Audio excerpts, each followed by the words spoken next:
अपने भारी समर्थकों के हुजूम के साथ वाजिदपुर स्थित बाबा अम्बेडकर प्रतिमा के पास पहुंचे भीम आर्मी संस्थापक चंद्रशेखर रावण ने पुलिस प्रशासन पर लापरवाही और बर्बरता का आरोप लगाकर अपनी भड़ास निकाली।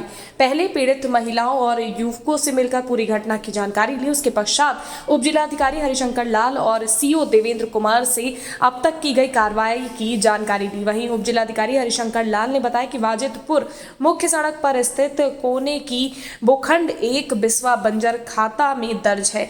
इसी तिकोनी जमीन पर एक बोर्ड पर बाबा की तस्वीर बनाई गई है।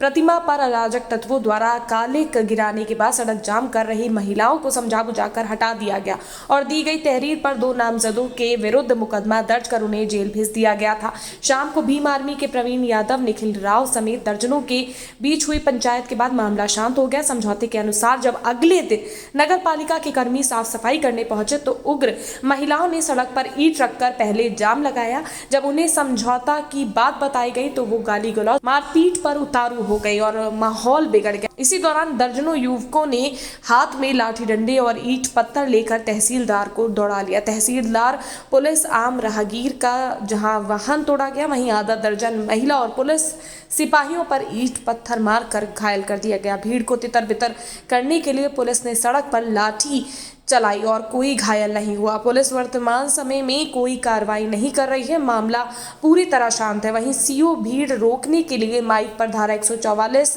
लगाने का हवाला देते हुए 5 लोगों को इकट्ठा होने से रोक रहे थे। उधर भीम आर्मी समर्थक पुलिस प्रशासन मुर्दाबाद के नारे लगाते रहे। इस दौरान पुलिस प्रशासन मौन रहकर वीडियोग्राफी करने में व्यस्त रहा।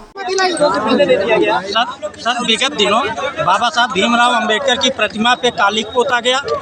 यहाँ दोनों पक्षों तू मैं हुआ, पुलिस लाठी चार्ज हुआ, तमाम प्रतिनिधि आए अदर पार्टियों के। आप लेट हुए, ऐसा क्यों? मैं राजस्थान था। राजस्थान क्योंकि एक बड़े संगठन को हम लोग रिप्रेजेंट कर रहे हैं, वहाँ भी समस्याएं हैं। फिर भी मैं मन मना के स्पेशली जो है उत्तर प्रदेश में इसलिए आया अम्बेडकर नगर, क्योंकि वहाँ का जो यहाँ जो अन्याय हुआ है उसमें न्याय नहीं हुआ। मैं आज आया हूँ। मैं अभी जेल भी गया था। षड्यंत्र करके, सत्ता का दुरुपयोग करके, सत्ता के इशारे पे मुझे मेरे परिवार से नहीं मिलने दिया गया। मुझे नहीं पता मेरी माएँ बहनें किस हालात में हैं, उनको कहाँ कहाँ चोट लगी है। इस सारी कॉन्स्पिरेसी के पीछे मुझे जो समझ आता है वो ये है कि माफियाओं के इशारे पे उन महिलाओं को पीटा गया। षड्यंत्र करके पुलिस और प्रशासन इसमें शामिल है। जिन महिलाओं को चोट लगी है, उनको ज़्यादा चोट लगी है, उनको वो जनता के सामने ना आ जाएं, या फिर अगर वो आज यहाँ होती उनका मेडिकल करा के मैं उनकी FIR दर्ज कराता, क्योंकि पुलिस को भी अधिकार नहीं है कि वो आम जनता को पीटे या घायल कर दे। वो अपराध पुलिस करे या कोई नेता या कोई आम आदमी, सब पे कार्रवाई होनी चाहिए। इन सब चीज़ों को छिपाने के लिए जबरन जो महिलाएं जिनका कोई क्रिमिनल रिकॉर्ड नहीं, जो गृहिणी है, उन पे 3-3, 4-4 मुकदमे दर्ज किए गए। ये एक पूरी षड्यंत्र है माफियाओं को बचाने का और उन महिलाओं को क्रिमिनल बनाने का, और उनको इस समाज पे यहाँ सर दूसरा एक भय का माहौल बना के जो है उनको डरा के जो है इस जमीन को कब्जाने का, जो अन्याय हम लोग बर्दाश्त। सर दूसरा सवाल, यहाँ तहसीलदार महोदय को एक हम सबके पास 48 सेकंड का वीडियो, उसमें 18 उपद्रवी, हम उनको दलित, हिंदू या मुस्लिम नहीं कहना चाहते, उनको दौड़ाए हैं, वो भाग रहे हैं। क्या ये मामला आपके संज्ञान में आया था? मेरे संज्ञान में अभी आपने लाया जी। मैं किसी उपद्रवी का समर्थन नहीं करता, लेकिन मैं आपको भी ये बताना चाहता हूँ जिस तरह से यहाँ पर महिलाओं को यहाँ से 200-200 मीटर दूर खेतों में छिपी महिलाओं को दौड़ा दौड़ा के पीटा गया।